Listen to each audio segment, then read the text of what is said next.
हमारे साथ जुड़ गए हैं, सागर से ज्यादा बातचीत कर लेते हैं। सागर, ये बड़ा हमला हुआ है, बताया जा रहा है अबूझमाड़ से ऑपरेशन पर वापस लौट रहे थे, एक ऑपरेशन को अंजाम दिया और उसके बाद रास्ते में थे डीआरजी के जवान, इस इलाके में तैनात थे और उन पर यह हमला हुआ है। देखिए, बिल्कुल अगर हम बात करें, लगातार इस समय नक्सलियों के ऑपरेशन ऑल आउट के लिए लगातार कोशिश तो जारी है, लेकिन बीजापुर जिस इलाके में बस्तर रेंज में जहां पर ये हमला हुआ, ये नक्सलाइट ये पूरा एरिया है और प्रगति इस पूरे इलाके में पिछले कुछ दिनों में देखिए लगातार सर्च ऑपरेशन चलाया जा रहा है, नक्सलियों को मारा जा रहा है। लेकिन पहले से घात लगाए बैठे नक्सलियों ने जिस तरह से ये आत्मघाती हमला किया, जिसमें 8 जवान देखिए शहीद हो चुके हैं। अब आगे देखिए बड़ा एक्शन लेने की तैयारी है, क्योंकि अगर हम बात करें तो नक्सलियों ने सुरक्षा बलों के वाहन को पूरी तरह से ब्लास्ट कर दिया। ये वो इलाका है जहां पर पूरे रास्ते में देखिए माइंस यहां पर बिछे रहते हैं, आईडी यहां पर बिछे रहते हैं और नक्सली यहां पर हमेशा घात लगाए बैठे रहते हैं कि कब सुरक्षा बलों पर यहां पर देखिए बड़ा हमला किया जाए। ऐसे में नक्सलियों को तो देखिए बड़ी कामयाबी मिली है, लेकिन इसके बाद गृह मंत्रालय बड़ा एक्शन लेगा नक्सलियों पर, जो पिछले कुछ सालों में लगातार जारी है। क्योंकि अगर हम बात करें जनवरी से लगाए इस बार जनवरी 2024 तक लगभग 500 ऐसे नक्सलवादी हैं जिनको मौत की घाट तो उतारा गया, लेकिन अभी भी इनके हौसले बुलंद हैं। क्योंकि 3 दिन पहले देखिए गोरियाबंद में 3 नक्सलियों को ढेर किया गया था, उसके बावजूद आखिर ये नक्सली ऐसा कदम क्यों उठा रहे हैं? क्योंकि DRG, district reward guard, STF तमाम देखिए ये अधिकारी थे, नक्सलियों ने इनको उस दौरान भी घेरा था जब गरियाबंद में 3 नक्सलियों को ढेर किया गया था। लेकिन अब बीजापुर में जो एक बड़ा नक्सलाइट हमला किया गया है, इसके बाद अब एक बड़ा ऑपरेशन चलाने की तैयारी है छत्तीसगढ़ में। यही नहीं, नक्सलवाद का जो मुद्दा है देखिए चुनाव में भी हावी रहा और नक्सलवाद ने कई बड़े सागर बहुत अहम ये हो जाता है कि आखिर इनको पता कैसे लगा कि जो सीआरपीएफ के जवान हैं पुलिस की गाड़ी से उस रास्ते को तय करेंगे, क्योंकि इन्होंने पहले से ही वो एक तरह से कि लैंडमाइन बिछा रखी थी कि वहां से गाड़ी जवानों को करीब जो अभी तक की जानकारी आ रही है कि हमारे 10 जवान शहीद हुए हैं, वो निश्चित रूप से इस पूरे घटना में हम अपनी दुख व्यक्त करते हैं। उनके परिवार को इस तकलीफ को सहने की इच्छा शक्ति दे भगवान, और नक्सलवाद के खिलाफ जो गंभीर कदम सरकार उठा रही है, छत्तीसगढ़ सरकार, गृह मंत्री विजय जी और केंद्रीय गृह मंत्री अमित शाह जी और दोनों सरकारें, तो इस कदम को और आगे बढ़ाएंगे। इसे इस घटना कायरतापूर्ण घटना से सरकार डरने वाली या झुकने वाली नहीं है, कठोरता से इनके खिलाफ कार्रवाई जारी रहेगी। तो पूर्व मुख्यमंत्री को इस वक्त आप सुन रहे थे, रमन सिंह, जो साफ तौर पे इस वक्त बोल रहे थे कि किस तरह से वहां पर हमला हुआ और इसके बाद एक्शन इस पर लिया जाएगा। हमारे साथ सागर लगातार जुड़े हुए हैं। सागर, सवाल तो यही है कि आखिर पता कैसे लगा, क्योंकि सबसे बड़ी समस्या यही रही है कि नक्सलियों तक सारी जानकारियां पहुंचती कैसे? देखिए, जिस तरह से देश में आपने देखा होगा कई आतंकी घटनाएं भी, जिस तरह से पुलवामा घटना का अगर हम जिक्र करें, जब लगभग 200 किलो आरडीएक्स से देखिए यहाँ पर सेना के वाहन पर यहाँ पर टक्कर मार के बहुत बड़ा हमला किया गया था, आत्मघाती हमला। उसी तरह से नक्सलवाद भी जगह जगह घात लगाए बैठे हैं छत्तीसगढ़ के अंदर। क्योंकि जुलाई की बात करें, अगस्त की बात करें, इन पूरे सन 2024 के लगातार महीनों में कई बार नक्सलवाद पर करारा प्रहार किया गया। यही नहीं, देश के गृह मंत्री अमित शाह भी नक्सलवाद के खात्मे के लिए देखिए लगातार गृह मंत्रालय की तरफ से बैठक भी की जा रही है, मीटिंग भी की जा रही है। लेकिन नक्सलवाद को जो खुफिया एजेंसियां ये इनपुट आखिर दे रही हैं, उन तक जो ये जानकारी पहुंच रही है। क्योंकि जो हमने गरियाबंद की घटना का जिक्र किया श्वेता, उस दौरान भी एसटीएफ पर, डीआरडी पर देखिए हमला ये किया गया था और पहले से आत्मघाती हमला यहां पर करने की तैयारी थी, लेकिन वहां पर बड़ी सफलता मिली थी, 3 नक्सलवादियों को ढेर किया गया था। देश के देखिए चाहे प्रधानमंत्री की बात करें, गृह मंत्री की बात करें, लगातार इस घटना पर उनकी नजर है। लेकिन पूर्व मुख्यमंत्री रमन सिंह ने छत्तीसगढ़ में नक्सलवाद को लेकर बड़ा ऑपरेशन चलाया था। जब सागर, आपके पास लौटेंगे, सत्य विजय भी हमारे साथ लगातार जुड़े हुए हैं। सत्य विजय, सबसे अहम यही बात है कि नक्सलियों को मुख्य धारा में जोड़ने की बात हो रही है, लेकिन यहाँ पर तो नक्सली हमला करके बताने की कोशिश कर रहे हैं कि अभी भी मजबूत है। जी हाँ, बिल्कुल। देखिए, छत्तीसगढ़ के बीजापुर में बड़ा आईईडी ब्लास्ट हुआ है। नक्सलियों ने एक कायराना करतूत की है, जिसमें कि जवानों से भरी गाड़ी जो है आईईडी ब्लास्ट में उसके परकच्चे उड़ गए हैं। और हमारे पास जो इनपुट है उसके मुताबिक कुछ जवान इसमें शहीद भी हुए हैं, कुछ जवान इंजर्ड भी हैं।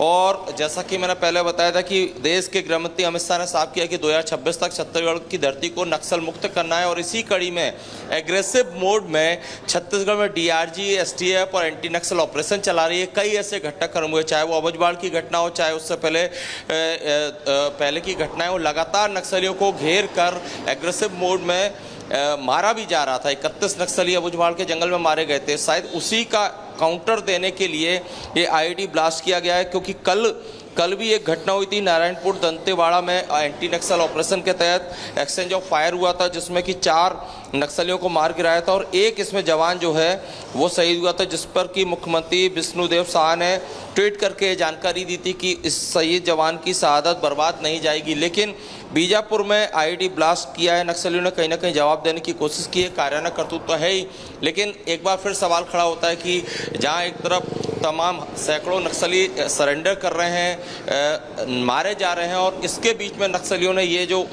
वारदात की है, घात लगाकर आईईडी जो ब्लास्ट है वो किया है। जवानों की गाड़ी सर्च ऑपरेशन और एंटी नक्सल ऑपरेशन के बाद लौट कर आ रही थी, इस दौरान ये ब्लास्ट हुआ है, जिसमें कि बड़ा ये घटनाक्रम हुआ है। कुछ जवानों के, जैसा कि अभी अधिकृत पुष्टि नहीं हुई है, लेकिन हमारे पास जो इन्फो है उसके मुताबिक 5 से ज़्यादा जवान इसमें शहीद होने की खबर है और करीब 6 से 7 जवान इसमें घायल हुए हैं। तो देखना ये कि अब पहले तो फिलहाल सरकार की और पुलिस की ये प्राथमिकता है कि वहाँ पर रेस्क्यू करे, जो जवान घायल हैं उन्हें तुरंत अस्पताल पहुँचाया जाए, तुरंत उनका ट्रीटमेंट चालू हो। दूसरी तरफ जो जवान अगर वहाँ फंसे हैं तो उन्हें निकाला जाए, और इसका मुंहतोड़ जवाब किस तरह से सरकार और सत्य विजय, वो तस्वीरें हम दिखा रहे हैं जहां पर वो गाड़ी निकल रही थी और सीआरपीएफ जवानों की, जहां पर आईईडी पहले से ही रखा गया था और वो ब्लास्ट होता है, जिसमें दुखद है कि सीआरपीएफ जवान शहीद हो गए हैं। वो तस्वीरें इस वक्त सामने आई हैं और ये ब्लास्ट कितना भयानक था, पूरी की पूरी जो सड़क है वो धंस चुकी है। अंदाज़ा लगाया जा सकता है कि आखिर कैसे ये पूरी बड़ी प्लानिंग की गई नक्सलियों की ओर से। सत्य विजय, आप तमाम जानकारियों को बता रहे हैं और ये तस्वीरें भी हम लगातार दिखा रहे हैं और आप बता भी रहे हैं कि किस तरह से जो आंकड़ा है वो बढ़ रहा है। सीआरपीएफ जवान जो शहीद हुए, कितने सीआरपीएफ जवान इस गाड़ी में सवार थे और क्या कुछ और आपके पास अपडेट? इतना दूर आईईडी ब्लास्ट हुआ है। पुलिस वाहन जो कि सर्च ऑपरेशन करके लौट रहा था, उस पर यह अटैक किया गया है। संख्या जो है मैं फिर एक बार दोहराऊंगा कि अधिकृत पुष्टि अभी नहीं की है, लेकिन कुछ जवान इसमें शहीद हुए हैं और कई जवान घायल भी हैं। अब यह आंकड़ा कुछ देर में आएगा, जिसमें यह पुष्टि होगी कि कितने जवान शहीद हुए हैं। लेकिन बड़ा घटनाक्रम है। कहीं ना कहीं नक्सलियों ने जो है एक काउंटर देने की कोशिश की है, क्योंकि मैंने जैसा कि बताया कि छत्तीसगढ़ सरकार, केंद्रीय गृह मंत्री लगातार छत्तीसगढ़ के दौरे करते रहे हैं। जितने भी राज्यों में नक्सलवाद है या नक्सलियों की एक्सेस है, उनके साथ बैठक करते रहे हैं और ये साफ किया है कि नक्सलवाद को ख़त्म करना है। नक्सलियों को या तो सरेंडर करें या मुख्य धारा से जुड़ें, या फिर वो उनको इसी तरह एनकाउंटर करके मार गिराया जाएगा। तो शायद कहीं ना कहीं बदला एक लेने की जो कोशिश है, एक करारा जवाब देने की कोशिश नक्सलियों की तरफ से की गई है। लेकिन फिलहाल जैसा कि मैं बता रहा हूँ कि कुछ देर में और अपडेट इसमें आएंगे। अभी बहुत स्पष्ट तौर पर नहीं कहा जा सकता कि ये संख्या और ये कुटरू क्षेत्र बताया जा रहा है, कुटरू क्षेत्र जहां पर ये पूरा हमला किया गया है। सत्य विजय, ये देखा गया है जब कोई बड़ा नेता आता है इस इलाके में, कोई बड़ा कार्यक्रम हो रहा होता है, तब नक्सली अपनी मौजूदगी दर्ज कराने के लिए इस तरीके के हमले करते हैं। और क्योंकि एक के बाद एक अभियान लगातार सरकार की तरफ से चलाया जा रहा है, प्रशासन, सुरक्षा बल तैनात है और एक के बाद एक अभियान में सफलता मिल रही है, क्या इसलिए इतना अग्रेशन दिखाई दे रहा है? ये आया है, देखिए बीजापुर में जो आईईडी ब्लास्ट हुआ है उसमें बड़ा अपडेट ये आया है कि 8 डीआरजी के जवान शहीद हुए हैं और एक ड्राइवर जो कि ये वाहन चला रहा था। कुल मिलाकर 9 लोग शहीद हुए हैं। फिलहाल जो जानकारी निकलकर सामने आ रही है, बीजापुर के पास ये कुटरू रोड पर यह घटनाक्रम हुआ, आईईडी ब्लास्ट हुआ है, जिसमें कि 2:15 पर बीजापुर थाना क्षेत्र के अंतर्गत अम्बेली के पास अज्ञात माओवादियों द्वारा आईईडी ब्लास्ट कर सुरक्षा बल के वाहन को उड़ाया गया है, जिसमें दंतेवाड़ा डीआरजी के 8 जवान और एक ड्राइवर, टोटल 9 लोग शहीद हुए हैं।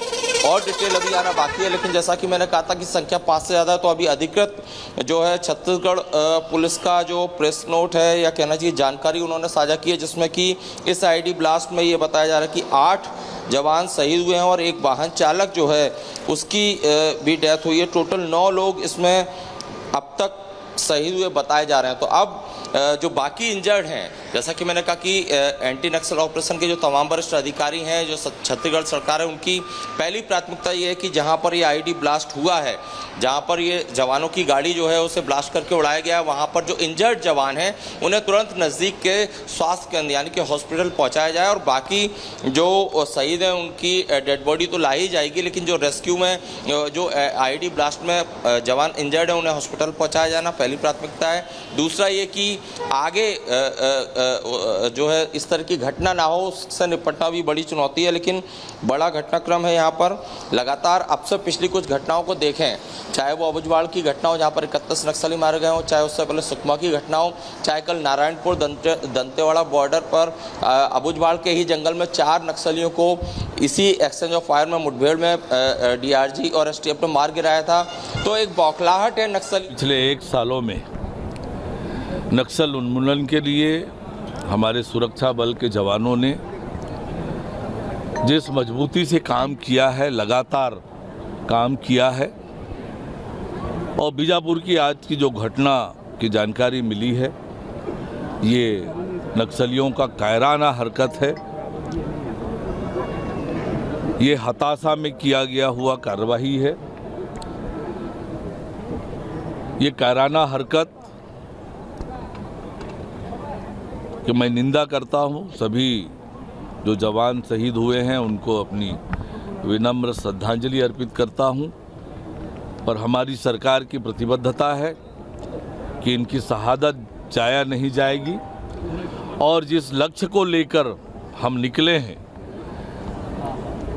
मार्च 2026 तक नक्सल मुक्त करने का, वो पूरा करेंगे। एक मिनट रुक जाना sir. Deputy CM Arun Sao को आप सुन रहे थे, जिन्होंने श्रद्धांजलि अर्पित की है। साथ ही उन्होंने कहा एक बार फिर से कायराना करतूत नक्सलियों की तरफ से अंजाम दी गई है और इसका जवाब दिया जाएगा। छोटे से ब्रेक के लिए रुक रहे हैं, ब्रेक के बाद नक्सलियों की कायराना करतूत देखते रहिए रिपब्लिक भारत।